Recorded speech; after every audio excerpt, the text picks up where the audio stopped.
you have got the ancient Greek. In the next column, you have got the Demotic. And in the last column, you have got the equivalent hieroglyphics.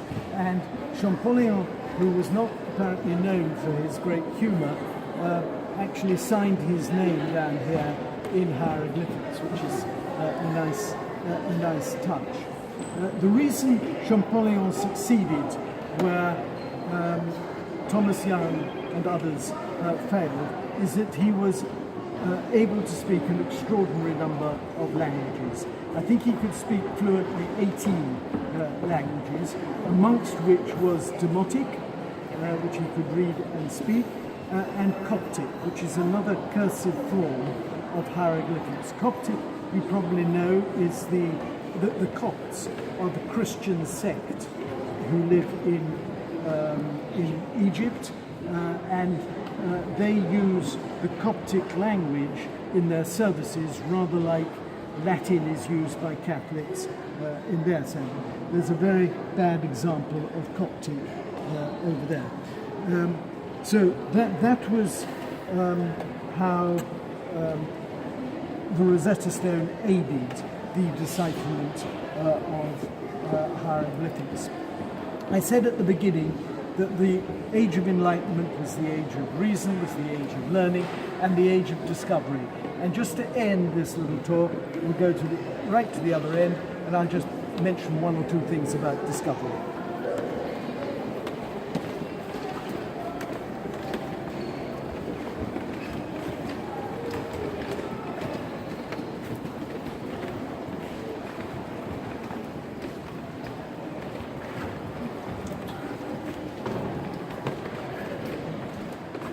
Very quickly, because I've taken up far too much of your time, there were a great many explorers, of course, discoverers in the 18th century and before, but our man, like Vasco da Gama and Magellan and so on, but our man was Captain James Cook, and this is a Wedgwood bust of him here. And he made 3 great voyages of discovery in the 1760s, 1770s, and the purpose of these voyages basically was money. The Spaniards had discovered South America, they had brought back huge quantities of gold and silver, and it was hoped that Captain Cook would find another continent and would be able to do the same. And it was believed that there would be a continent to the south of Australia, somewhere between Australia and Antarctica, and he was sent out to go and find it. And he circumnavigated New Zealand, and he famously landed in Botany Bay. He was the first European to land in Botany Bay, and there he was opposed, or he and Sir Joseph Banks, who were with him, they were opposed by the Aborigines in Botany Bay, and they fired a gun over these Aborigines, one of whom dropped a bark shield. Now, I'd love to be able to turn you to see the bark shield, but you can't. So I've got a photograph of it here, and that bark shield was dropped by this Aborigine. It is sort of 3 foot, 2 foot 6 high, and it was picked up and it was brought back and it was given to King George III, who was one of the sponsors of the trip. And it apparently is so popular that it's hardly ever here. It's being renovated at the moment, and it should be back soon. It's got a spear hole in the front where it defended whoever was holding it, and at the back it's got a sort of handhold thing so you can hold it up. On Captain Cook's 3rd voyage, the purpose of the 3rd voyage was to find the Northwest Passage. The Northwest Passage had been sought for a long time, and it would have been a passage for ships to sail from the Atlantic through to the Pacific, through effectively northern Canada, Hudson's Bay and so on, without having to go all the way around America and up the other side.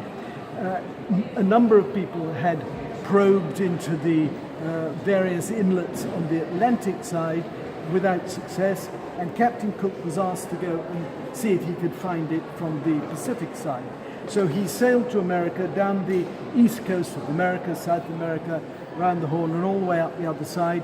And whilst he was looking for the Northwest Passage, which of course didn't exist in those days, it exists now because the ice has melted, he came across the Eskimo people, the Inuit people, and the objects that you see over there are from that area. They were brought back by him and his sailors. Many of them ended up with in the collection of King George III. You will see that they are bowls, some of them made out of nephrite, like that one there. Most of them made out of wood. They will be for eating out of or for storage. The one at the bottom, probably for storage, is particularly big in the form of a seal, as indeed are most of them.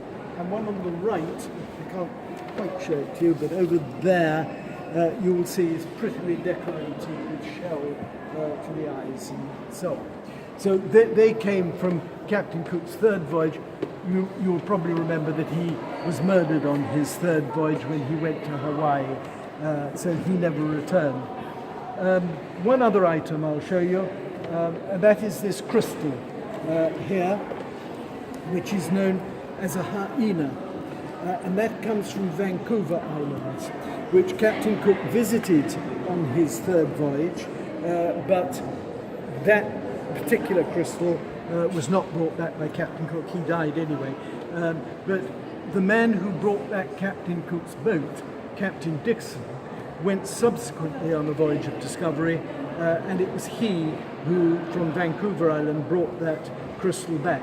The people of Vancouver Island believed that these crystals, and there are very few of them, grew on the top of mountains.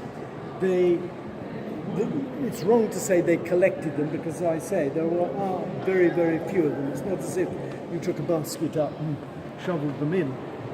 But they were given to the tribal chief. They were cut in this sexagonal shape, and the tribal chief apparently never let them out of their hands, just passed them from father to son.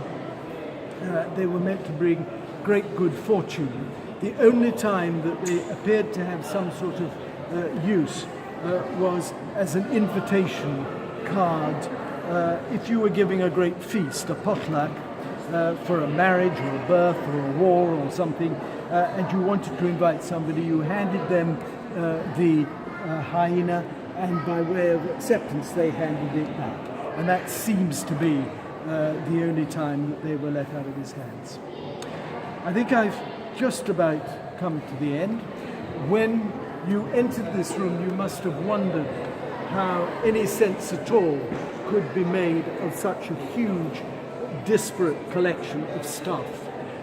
It was collected because people were interested in it, and slowly it came to be realized that it cast light onto the cultures, civilizations, the various ologies of the people, and that really is the age of enlightenment. Thank you all very much. Thank you.